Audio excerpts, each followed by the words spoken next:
Lily, come here. Come here. Lily.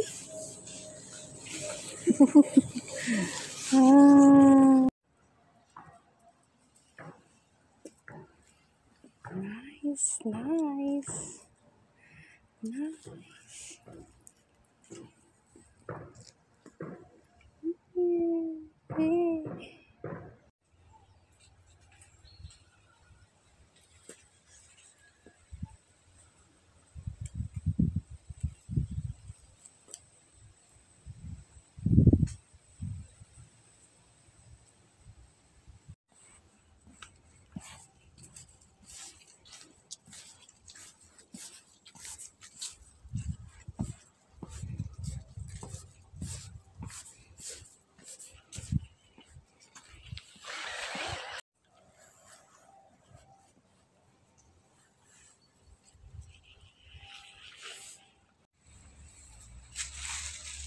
Yeah! Di ba ang ganda?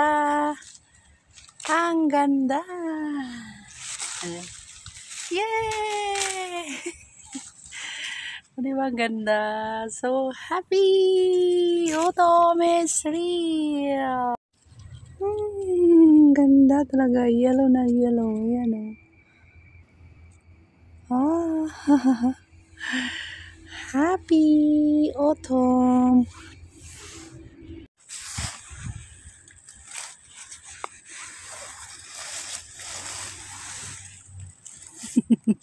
Lily! Lily! Hi! Whoopa! Hi! Hi! Oh! Lily! What happened? Lily, come here! Come here! Oh!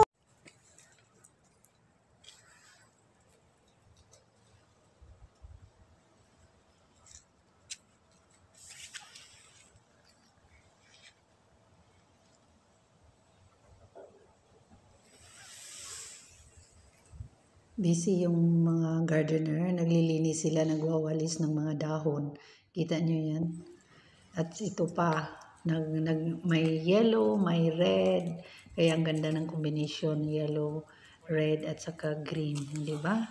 Di ba? Super ganda. Ma-amaze ka talaga dito guys pag autumn. Kasi ganyan ang itsura nila kasi nga malalaglag yung mga dahon kasi preparing for winter. Pag winter na wala ng mga dahon yung mga kahoy kaya ganyan. Yun ang purpose bakit may autumn. Yun ang purpose. Kasi pag winter na, mag-snow na, yung mga dahon hindi nila kaya yung lamig. Kaya natatanggal sila. Kaya ganyan. Yung mga kulay nag-iiba. Yung red na yan, kahit summer, red pa rin yan. Pero may mga dahon yan. Ngayon, kasi malamig na, wala na yung dahon. Stalk na lang. Mga sanga na lang na naging red. Pero pag summer, may mga dahon yan. Yan, di ba? Ang ganda ng mga dahon. Kahit mga dahon na nasa lupa. Ma-miss lang talaga ako. Kaya ganun. Kaya na-appreciate ko talaga ang nature. Kahit naman siguro, kasi tayo taga Pilipinas kaya pag mga ganitong lugar ma-amaze tayo kasi wala yan sa atin, di ba? Tingnan nyo, kahit araw-araw ka mag-walking hindi ka magsasawa mag-video mag-picture, normal talaga yan. Kaya halos mapuno na yung telepono sa mga memories, mga photoshoot, ganun, di ba? Tingnan nyo, paano ka magsasawa pag ganyan ng beauty? Di ba? Ang ganda. Pati mga formation ng mga kahoy. Tinitrim nila yan. Yan? Lagi yung may mga maintenance talaga. Guys! Tingnan niyo. Ang ganda.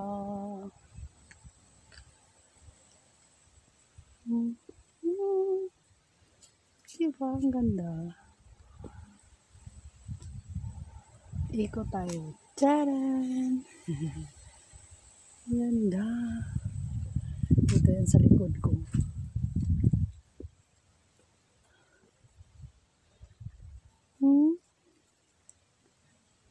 What a beautiful creation of God.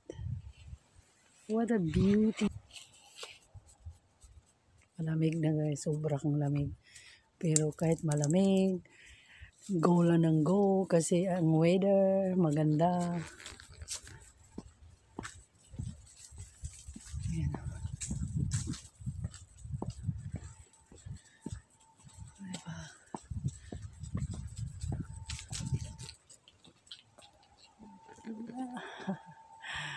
Dito ako nag-walking everyday. Ito ang nakikita ko everyday. Diba? Nakaka-happy pa ganyan ang beauty. Oh. Ayan, kahit saan ka magtingin, yellow trees, tingnan nyo. Ang ganda. Diba? Samahan nyo ako guys. Kahit saan ka magtingin, yan. Ito. Diba? Super ganda. Green at saka yellow.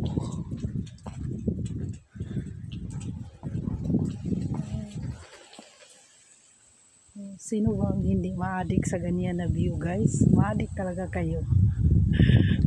Samahan nyo ako, hindi pa tapos. See you.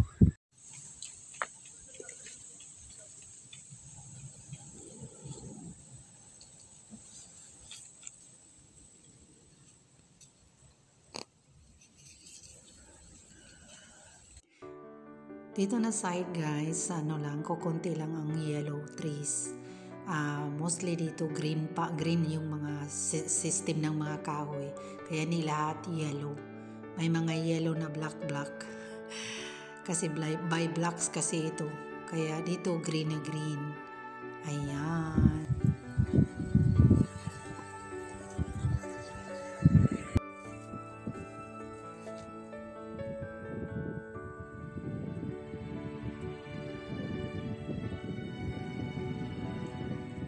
Dito na side, green pa yung mga kahoy. Hindi pa nag-yellow sila pero light lang. Hindi katulad sa ibang side na yellow. Kasi by block yan ay ang place dito. Kaya ito na block, marami pang green. Kaya ganyan yung kulay. Pero pag pumunta ka sa ibang block, yan, yung yellow. Di ba? Ang ganda talaga. May mga green pa, may mga yellow na, may mga kahoy na red. Kaya ano ka, hindi ka magsasawa kahit everyday. Kahit everyday mo nakikita, hindi talaga nakakasawa guys.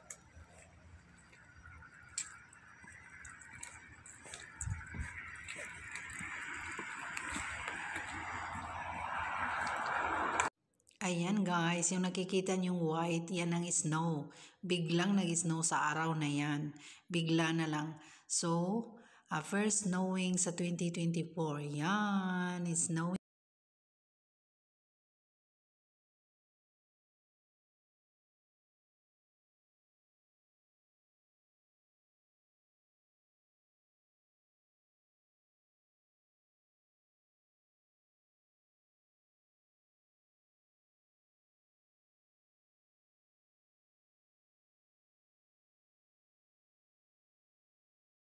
Guys, good morning. Tingnan nyo. Kahapon biglang nag-snow. Ito ang itsura. Natunaw ngayon. Natunaw yung snow.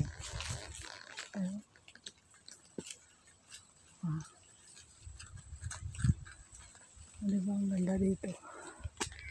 Natunaw bigla ang snow. Kahapon biglang bumungos. Ang lakas. Tapos ngayong araw, natunaw. Ito na yung paligid. Bye. Ayan, naglakad-lakad lang. Exercise na rin. Kasi mahirap na, lagi na lang nakaupo pagkatapos ng trabaho. So, mas mabuti na yung maglakad. May makuha ka pang benefits, diba?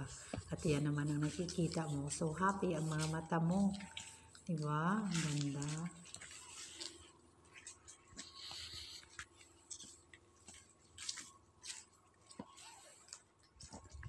Ang lakas ng hangin guys dito.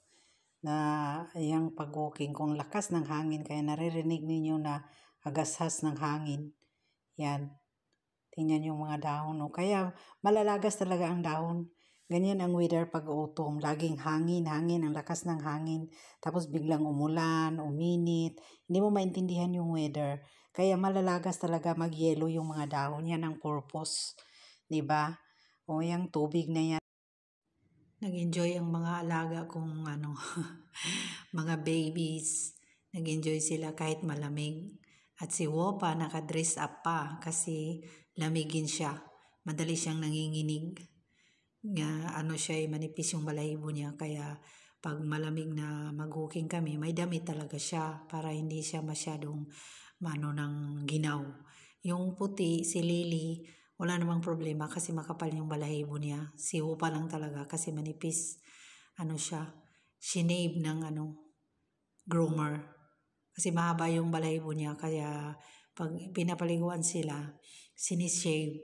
Kaya wala siyang balahibo, sobrang nipis. Kaya pag winter kawawa siya pag wala siyang costume. Kaya yan, naka-costume ang baby Wofa. Ang cute tingnan.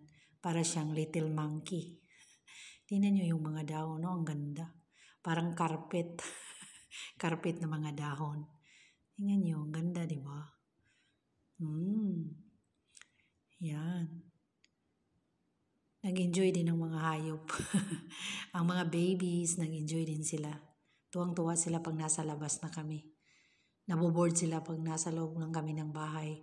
Pag nakaupo lang ako, tinitingnan nila ako tapos lagi nila akong kinakalabit. Kung makapagsalita lang. Bye guys! Bye!